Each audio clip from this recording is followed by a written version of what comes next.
4 नवंबर 1979 Tehran के बीचों बीच United states embassy में हजारों मुश्तइल लोग गेट फलांग अंदर घुस चुके थे और उनके निशाने पर थे 58 अमेरिकन सिटीजन्स। एम्बेसी की सिक्योरिटी ने हथियार डाल दिए और चंद घंटों में 52 अमेरिकन डिप्लोमेट्स और वर्कर्स ईरान के प्रोटेस्टर्स के कब्जे में आ गए। उनकी अमेरिकन गवर्नमेंट से सिर्फ एक डिमांड थी, शाह ऑफ ईरान को वापस भेजो वरना अपने लोगों का मरा हुआ चेहरा देखो।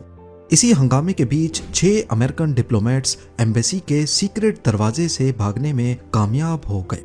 वो अगले कई दिनों तक छुपते रहे, भागते रहे, रूप बदलते रहे। हर गुजरते दिन उनके पकड़े जाने का खतरा मजीद बढ़ता जा रहा था। उनको ईरान से जिंदा बाहर निकालना किसी मिशन इम्पॉसिबल से कम नहीं था, लेकिन यही मिशन सौंपा गया अमेरिका की सेंट्रल इन्वेस्टिगेशन एजेंसी CIA को।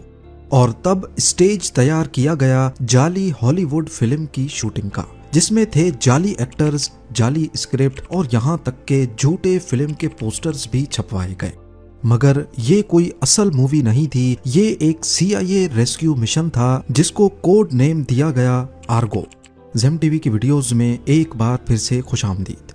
नाजरीन, नवंबर 1979 तक ईरान में सियासी हलचल अपनी इंतहा तक पहुंच चुकी थी। कुछ महीने पहले जनवरी 1979 में शाह मोहम्मद रजा पहलवी, जो ईरान के पुराने हुक्मरान थे, अवामी एहतजाजों के दबाव में मुल्क से भाग गए थे। उनकी 38 साला हुकूमत को अमेरिका की सपोर्ट हासिल थी, पर ईरानी लोग उनसे तंग आ चुके थे, क्योंकि शाह ऑफ ईरान खुद तो ऐशो आराम की जिंदगी गुजार रहे थे। ईरान में ज्यादातर कंट्रोल अमेरिका का था, फैसले अमेरिका की मर्जी से होते और ऑयल पर भी सारा कंट्रोल अमेरिका का ही था। जबकि ईरान के लोग गरीब से गरीब तर होते जा रहे थे। लोगों के दिल में अब शाह ऑफ ईरान की इज्जत किसी अमेरिकन पपेट जैसी रह गई थी। शाह ऑफ ईरान की सीक्रेट पुलिस, जिसे सावक कहा जाता था, लोग उसका नाम सुनकर ही कांप जाते थे, क्योंकि सावक हर तरह की अपोजिशन को दबा देती थी। इसी सियासी तूफान के बीच एक शख्स जिला वतनी से वापस आया और वो कोई और नहीं, आयतुल्लाह रूहुल्लाह खुमैनी थे। वो एक मजहबी लीडर थे जिसे लोगों का गुस्सा और सपोर्ट दोनों मिल गया। खुमैनी ने इस्लामिक रेवोल्यूशन को लीड किया और चंद हफ्तों में ही ईरान का निजाम मोनार्की से बदलकर इस्लामिक लॉ पर कायम किया और ईरान बन गया इस्लामिक रिपब्लिक ऑफ ईरान। इस पावर शिफ्ट के साथ ही एंटी वेस्ट सेंटीमेंट में जबरदस्त इजाफा देखा गया। अमेरिका को सिर्फ शाह का अलाई नहीं, बल्कि एक करप्ट वेस्टर्न कंट्री के तौर पर देखा जाने लगा। तेहरान की सड़कों पर लोग एम्बेसीज पर हमले करते, अमेरिका के झंडे जलाते और उसके खिलाफ नारे भी लगाते। लोगों का गुस्सा अमेरिका के खिलाफ तब मजीद बढ़ गया जब उनको मालूम पड़ा कि शाह ऑफ ईरान को अमेरिका ने अपने पास पनाह दी हुई है, और तभी उनकी डिमांड थी कि शाह को वापस ईरान भेजा जाए। ईरान के प्रोटेस्टर्स ने अमेरिका को सबक सिखाने के लिए US एम्बेसी के एम्प्लॉइज को होस्टेज बनाने का प्लान बनाया। 4 नवंबर 1979 को हजारों प्रोटेस्टर्स तेहरान में US एम्बेसी के बाहर जमा हुए और नारे लगाते हुए दीवारें और गेट फलांग कर अंदर घुस गए। सिक्योरिटी गार्ड्स ने जब हजारों लोगों का हजूम देखा तो वो भी हथियार डालकर साइड हो गए और आखिरकार अंदर मौजूद 58 में से 52 अमेरिकन नेशनल्स को होस्टेज बना लिया गया। पर प्रोटेस्टर्स ये नहीं जानते थे कि एम्बेसी का एक सीक्रेट दरवाजा भी है जो पीछे से डायरेक्टली सड़क पर खुलता है। इस हमले के दौरान 6 अमेरिकन डिप्लोमेट्स चुपके से इस सीक्रेट दरवाजे से बाहर निकलने में कामयाब हो गए, लेकिन ना तो उनके पास कोई प्लान था और ना कोई कवर। ना वो पब्लिक में जा सकते थे, ना किसी ऑफिशियल चैनल का सहारा ले सकते थे, और एम्बेसी वापस जाना तो मौत को दावत देने जैसा था। तेहरान उस वक्त फॉरेनर्स के लिए एक कैद खाना बन चुका था। पहले कुछ घंटों में उन्होंने हजूम से बचने और फोन इस्तेमाल ना करने की कोशिश की। ये अमेरिकन डिप्लोमेट्स अपने चेहरे की वजह से आसानी से पहचाने जा सकते थे। एक छोटी सी भी गलती और सब के सब अपनी जान गंवा बैठते। उन्होंने कई एम्बेसीज से शेल्टर मांगा, लेकिन हर कोई इस डर से मना कर देता कि अगर ईरानी रेवोल्यूशनिस्ट को पता चल गया तो अंजाम बहुत बुरा होगा। इसी बीच कैनेडियन एम्बेसडर केन टेलर ने उनकी मदद की। हालांकि कनाडा की गवर्नमेंट उनको मना करती रही, लेकिन फिर भी केन टेलर ने अपनी जिम्मेदारी पर उनको अपने सेफ हाउस में पनाह दी।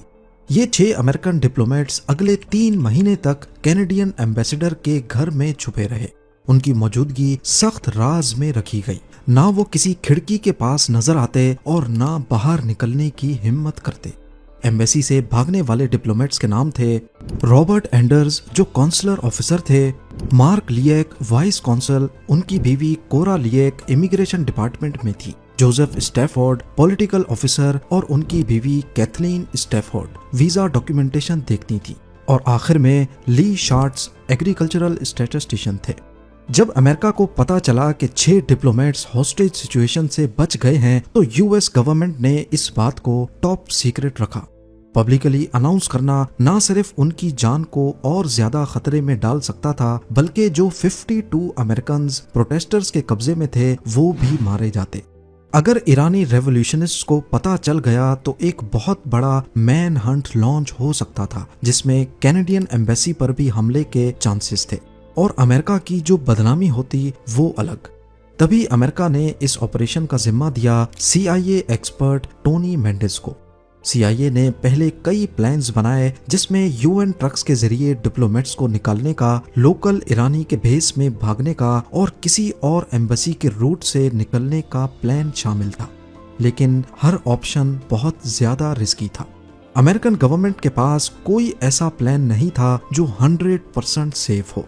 लेकिन टोनी मेंडिस ने एक ऐसा आइडिया दिया जिसका किसी ने तसव्वुर भी नहीं किया था, और ये प्लान टेक्निकली मुमकिन भी लग रहा था। उन्होंने प्रपोज किया कि एक जाली साइंस फिक्शन फिल्म बनाने का ड्रामा रचाया जाए। ये फिल्म क्रू ऑफिशियल टूर पर ईरान आएगा, जैसा कि वो फिल्म के लिए शूटिंग लोकेशंस ढूंढने आए हों। इसके जरिए उनके पास तेहरान में रहने का एक लॉजिकल रीजन होगा, और सबसे अहम बात, वो आखिर में लीगल तरीके से एयरपोर्ट से मुल्क छोड़ सकेंगे अगर उनके पास किसी और मुल्क का पासपोर्ट हो। पर शर्त यह है कि ये कवर इतना ज्यादा इंटरेस्टिंग भी ना हो कि सबकी नजर पड़ जाए, और सिर्फ इतना रियलिस्टिक हो कि ईरानियन अथॉरिटीज को यकीन आ जाए। और यहीं से एक जाली हॉलीवुड साइंस फिक्शन फिल्म की प्रोडक्शन का आइडिया पैदा हुआ। टोनी मेंडिस का प्लान था कि एक पूरी तरह से झूठी कहानी क्रिएट की जाए, एक फिल्म क्रू के ईरान आने की कहानी, जिसका मकसद होगा मिडिल ईस्ट में एक बड़ी साइंस फिक्शन मूवी के लिए लोकेशंस ढूंढना। उसने जानबूझकर साइंस फिक्शन जनरे चुना क्योंकि इसमें हर अजीबो गरीब चीज का आसानी से बहाना बनाया जा सकता था, और इस तरह पैदा हुई आर्गो, एक ऐसी फिल्म जो कभी बनी ही नहीं। इसे रियल बनाने के लिए उन्होंने हॉलीवुड में एक असली ऑफिस खोला, एक ऐसा ऑफिस जो बिल्कुल एक प्रोफेशनल स्टूडियो जैसा लगता था। Furniture, film scripts, telephones, posters और हत्ता के स्टाफ भी रखे गए जो कॉल्स अटेंड करें। हॉलीवुड की मीडिया में जानबूझकर आर्गो के बारे में न्यूज लीक की गई। फेक कोटेशंस, मन घड़त प्रोड्यूसर्स के इंटरव्यूज और मार्केटिंग मटेरियल सर्कुलेट किए गए। टोनी मेंडिस जानता था कि अगर किसी ने इस फिल्म के असल होने का सबूत ढूंढने की कोशिश की तो उसे कुछ ना कुछ जरूर मिल जाएगा। आर्गो का जो स्क्रिप्ट लिखा गया था वो भी खास इस मिशन के लिए तैयार किया गया था। स्क्रिप्ट में मिडिल ईस्ट की लोकेशंस का बार बार जिक्र था, जिसके लिए तेहरान का लैंडस्केप सबसे परफेक्ट था। इस झूठ को इतनी बारीकी से सच बनाया गया कि उस पर शक करना बहुत मुश्किल था। उन 6 अमेरिकन में से हर एक को एक खास रोल दिया गया। कोई स्क्रीन राइटर बना, कोई सिनेमेटोग्राफर, तो कोई सेट डिजाइनर। हर किसी की एक अलग प्रोफेशनल पहचान तय की गई। उन सबको दी गई पूरी डॉक्यूमेंटेशन, जाली Canadian passports, business cards, production schedules और एक ग्लॉसी ब्रोशर जिसमें उस फिल्म प्रोजेक्ट का तफसील से जिक्र था। हर चीज बिल्कुल एक असली हॉलीवुड फिल्म प्रोडक्शन जैसी थी। लेकिन सिर्फ डॉक्यूमेंट्स बनाना काफी नहीं था। असली चैलेंज था इन लोगों को ट्रेन करना कि वो उन रोल्स को कैसे निभाएंगे, कैसे कस्टम ऑफिशियल्स से बिहेव करना है, कैसे सवालों के जवाब देने हैं, कैसे फिल्म इंडस्ट्री के प्रोफेशनल्स की तरह कॉन्फिडेंस के साथ चलना, बोलना और एक्ट करना है। टोनी मेंडेस ने उन सबको दिया एक क्रैश कोर्स। उन्हें एक एक डिटेल सिखाई गई कि अगर किसी ने तुमसे पूछा कि तुम कौन हो तो जवाब तुम्हारे पासपोर्ट में नहीं, तुम्हारे चेहरे और लहजे में होना चाहिए। मिशन की पहली मंजिल हासिल हो चुकी थी और ज़हनी तौर पर ये 6 अमेरिकन अब फिल्म क्रू मेंबर्स बन चुके थे। अब अगला चैलेंज था इस पूरी कहानी को तेहरान के अंदर असल में काम करता दिखाना। कई हफ्तों की तैयारी के बाद टोनी मेंडेस को ईरान जाने की परमिशन मिल गई, एक जाली आइडेंटिटी के साथ as a Canadian film producer, जो एक साइंस फिक्शन मूवी के लिए ईरान में लोकेशंस स्काउट करना चाहता था। उसका ये कवर ऑफिशियल डॉक्यूमेंट्स से सपोर्टेड था जो कनाडा की अथॉरिटीज के साथ मिलकर पहले से अप्रूव करवा लिया गया था। जनवरी 1980 में टोनी मेंडेस तेहरान पहुंचता है एक आम फॉरेन विजिटर के रूप में। उसकी एंट्री पर किसी को शक नहीं हुआ क्योंकि टोनी के पास सारी लीगल डॉक्यूमेंटेशन और कैनेडियन पासपोर्ट मौजूद था और उसकी झूठी कहानी को मीडिया में छपी हुई खबरें भी सपोर्ट कर रही थीं। तेहरान पहुंचते ही उसने सबसे पहले कैनेडियन एम्बेसडर केन टेलर से राब्ता किया और फिर उन 6 अमेरिकन से मुलाकात अरेंज की गई। सेफ्टी के लिए ये मुलाकात एम्बेसडर की रेजिडेंस के अंदर ही हुई ताकि किसी को कानो कान खबर ना पड़ सके। फिर मेंडेस ने सबको डिटेल में ब्रीफिंग दी कि कैसे एयरपोर्ट पे बिहेव करना है, बॉर्डर ऑफिशियल से क्या कहना है, कौन सी बात हाईलाइट करनी है और कौन से सवाल से बचना है। उन सबको बार बार ये बात समझाई गई कि उनको ईरानियन अथॉरिटीज के सामने अपने आप को एक कॉन्फिडेंट प्रोफेशनल फिल्म क्रू के तौर पर पेश करना है जो सिर्फ एक शॉर्ट बिजनेस ट्रिप पर आए हैं। पर अगर ये प्लान फेल हो गया या किसी से थोड़ी सी भी गलती हो गई तो इसका अंजाम पहले से सबको पता था। न सिर्फ ये 6 अमेरिकन फंसेंगे बल्कि अमेरिका की जो निगोशिएशंस चल रही थी उन 52 हॉस्टेजेस को बचाने के लिए वो भी मुतासिर होंगी और साथ ही कैनेडियन एम्बेसी के लिए भी बड़े मसले खड़े हो जाएंगे क्योंकि कनाडा ने ही फेक पासपोर्ट्स इशू किए थे। अगले चंद दिनों तक वो ये तैयारी करते रहे और आखिरकार तेहरान एयरपोर्ट में ईरानियन अथॉरिटीज को फेस करने का वक्त आ चुका था। तेहरान एयरपोर्ट पर ये एक आम सुबह थी। लोग आ रहे थे, चेक इन्स हो रहे थे। उन लोगों के बीच एक ग्रुप था, एक फिल्म प्रोड्यूसर और उसके 6 क्रू मेंबर्स। वो सब कॉन्फिडेंट थे, रिलैक्स्ड थे और हल्के हल्के एक्सेंट में इंग्लिश बोल रहे थे। यहाँ पर मसला सिर्फ एक ही था। वो 6 क्रू मेंबर्स जिनके जाली कैनेडियन पासपोर्ट्स थे, उनके पासपोर्ट्स पर ईरान में एंट्री की कोई स्टैंप नहीं लगी थी। ये बात टोनी मेंडेस को भी मालूम थी कि ईरान में नई नई गवर्नमेंट आई है, कस्टम्स और बॉर्डर सिक्योरिटी का निजाम काफी डिस्टर्ब था और ऐसी सिचुएशन में एक स्टैंप का मिस हो जाना एक आम बात होती है। अगर इस हवाले से ईरानी ऑफिशियल्स कोई मसला खड़ा करेंगे तो इसका तोड़ सिर्फ एक ही चीज होगी, कॉन्फिडेंस। एक चेक पॉइंट पर गार्ड आर्ट डायरेक्टर का टाइटल देखकर रुक गया और दूसरा वीजा को थोड़ा ज्यादा देर तक देखता रहा। लेकिन खुशकिस्मती से उनकी कवर स्टोरी इतनी रियल थी कि किसी को शक ही नहीं हुआ। उन 6 क्रू मेंबर्स का रवैया बिल्कुल किसी आम ट्रैवलर जैसा था और ऊपर से कैनेडियन एम्बेसी भी स्टैंड बाय पर थी कि अगर वेरिफिकेशन की कॉल आए तो वो फौरन कंफर्म कर सके। जब बोर्डिंग अनाउंस हुई तो सब इत्मीनान के साथ उठे, गेट क्रॉस किया और स्विस एयर के जहाज में जाकर बैठ गए। प्लेन उड़ने के बाद जब तक उसने ईरानी एयर स्पेस को नहीं छोड़ा, इन 6 डिप्लोमेट्स और टोनी मेंडेस ने अपने इमोशंस पर काबू रखा, लेकिन मिशन अभी भी बाकी था। ज्यूरिक पहुंचने पर उनको यूएस अथॉरिटीज ने अपनी कस्टडी में ले लिया और उन्हें चुपके से अमेरिका ले जाया गया। कहीं पर कोई हेडलाइन नहीं छपी, कहीं कोई ऑफिशियल स्टेटमेंट नहीं आई, सब कुछ टॉप सीक्रेट रखा गया। ये कवर स्टोरी सिर्फ उनकी सेफ्टी के लिए नहीं थी बल्कि कनाडा की इन्वॉल्वमेंट को प्रोटेक्ट करने के लिए भी जरूरी थी।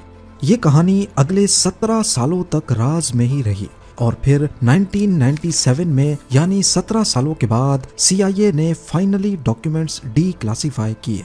टोनी मेंडेस ने खुद पूरी कहानी सुनाई कि कैसे एक फेक फिल्म, एक जाली स्टूडियो और एक इम्पॉसिबल मिशन ने 6 जिंदगियां बचाईं। बाकी जो 52 अमेरिकन होस्टेजेस थे उन्हें 444 डेज तक यरगमाल रखने के बाद फाइनली 20 जनवरी 1981 को रोनाल्ड रीगन के यूएस प्रेसिडेंट बनते ही रिहा कर दिया गया। शाह ऑफ ईरान जिसकी वजह से ये सारा मामला खड़ा हुआ था वो कैंसर की वजह से 27 जुलाई 1980 को अमेरिका में ही चल बसे। आर्गो की कहानी जो कभी सिर्फ क्लासिफाइड फाइल्स में थी अब दुनिया भर के जर्नलिस्ट्स, हिस्टोरियंस और फिल्म मेकर्स का सब्जेक्ट बन चुकी थी। इस पर एक मूवी भी बनी, लेकिन इस मूवी में काफी सारे सीन्स हकीकत से हट कर दिखाए गए। कहानी को इंटरेस्टिंग बनाने के लिए मूवी में CIA के रोल को काफी हाईलाइट किया गया, पर हकीकत में ये मिशन कैनेडियन एम्बेसडर केन टेलर की मदद के बगैर मुमकिन ही नहीं था। केन टेलर को कनाडा में नेशनल हीरो डिक्लेयर किया गया और यूएस ने भी उनको गोल्ड मेडल से नवाजा। आर्गो मिशन जिसे मीडिया ने कैनेडियन केपर का नाम दिया वो वाकया था जिसके बाद ईरान में यूएस एम्बेसी दोबारा कभी नहीं खुली। मिशन के बाद कनाडा ने भी अपनी एम्बेसी बंद कर दी और डिप्लोमेट्स को वापस बुला लिया। उम्मीद है जेम टीवी की ये वीडियो भी आप लोग भरपूर लाइक और शेयर करेंगे। आप लोगों के प्यार भरे कमेंट्स का बेहद शुक्रिया। मिलते हैं अगली शानदार वीडियो में।